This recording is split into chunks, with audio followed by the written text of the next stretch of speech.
จากหน้าฝนวนเปลี่ยนเวียนเป็นหนาวแล้วถึงข้าวตะวันแลงส่องแสงกา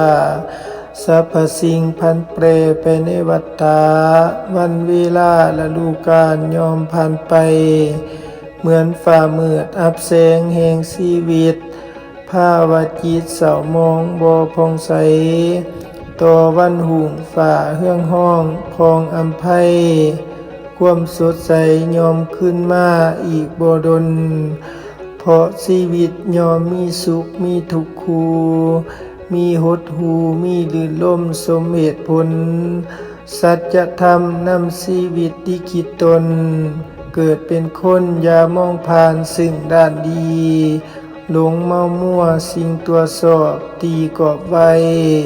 สิ่งอื่นใดบ่เห็นค่ามื้อหน้านี้บ่พอใจในสิ่งที่ตนมีทุกหน้าที่จริงหลอดลุ่มกลุ่มอุราละอดีตทำใจให้หมดจดหยุดคำนึงอนาคตลดปัญหา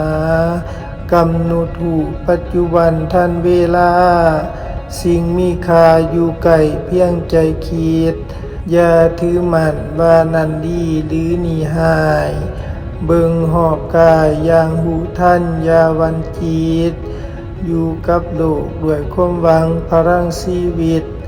จงใส่สิทธิ์กำหนดหูทุกฤดูกาลขอเจริญพร